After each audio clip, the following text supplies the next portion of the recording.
بچوں، آج ہم ڈائریکٹریٹ آف ایجوکیشن کی طرف سے سوشل سائنس کی دی جانے والی ورک شیٹ نمبر 10 کریں گے جو کلاس 8 کے لیے ہے، اور یہ 25 اگست 2021 کو جاری کی گئی ہے، اور اس کا جو ٹاپک ہے وہ ہے تجارت سے ملک گیری تک، اور یہ آپ کی ہسٹری کے لیسن میں سے ہے۔ تو چلیے بچے دیکھتے ہیں اس ورک شیٹ میں اس ٹاپک سے ریلیٹڈ کیا بتایا گیا ہے کہ کمپنی کی فوج۔ انگریز اپنی فوج کو سپاہی آرمی کہتے تھے، جہاں مغل فوج خاص طور سے فوج سواروں اور پیدل فوجیوں پر مشتمل تھی۔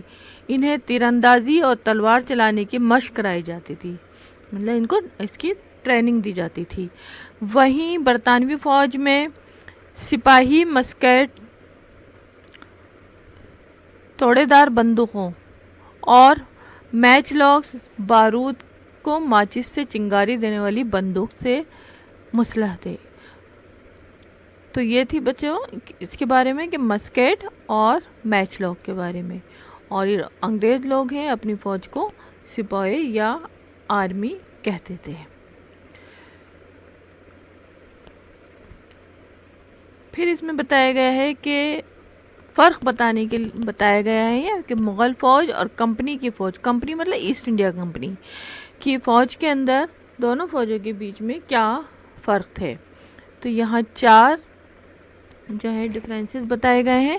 نمبر 1، مغلوں کی فوج سواروں اور پیدل فوجیوں پر مشتمل تھی۔ مغلوں کی جو فوج تھی ان کے ہاں دونوں طرح کی فوجی تھے، سوار بھی اور پیدل بھی، اور کمپنی کی جو فوج تھی ایسٹ انڈیا کمپنی کی زیادہ تر پیدل فوج تھی۔ دوسرا پوائنٹ جو ہے کہ فوج میں سواروں کا غلبہ اور دبدبہ تھا، اور پیدل فوج جو تھی وہ کم تھی۔ دوسرا، کمپنی کی فوج کے اندر اگر ہم دیکھیں کہ سواروں کی تعداد کم تھی اور پیدل فوج زیادہ تھی، تو مغل فوج کے اندر پیدل فوج کم تھی اور کمپنی کی فوج کے اندر پیدل فوج زیادہ تھی۔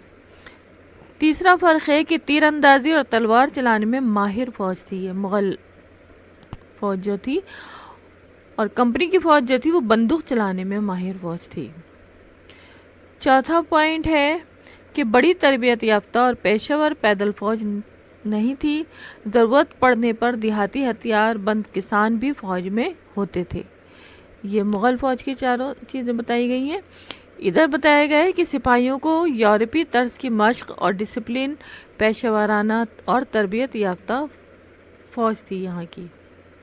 تو بچے 4 ڈفرینسز تھے، 4 فرق تھے کس کے بیچ میں؟ مغل فوج اور ایسٹ انڈیا کمپنی کی جو فوج تھی اس کے بیچ میں۔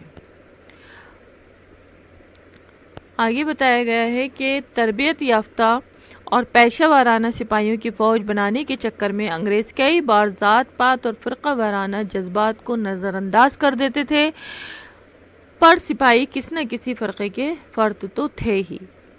اپنی زندگیوں اور اپنی پہچان کے احساس میں آنے والی تبدیلیوں کو سپاہیوں نے کس طرح دیکھا، یہ 1857 کے انقلاب میں واضح طور پر دکھائی دیتا ہے۔ اگر ہم 1857 کے انقلاب کے بارے میں پڑھیں تو یہ ساری چیزیں آپ کو اس میں جاننے کو ملیں گی۔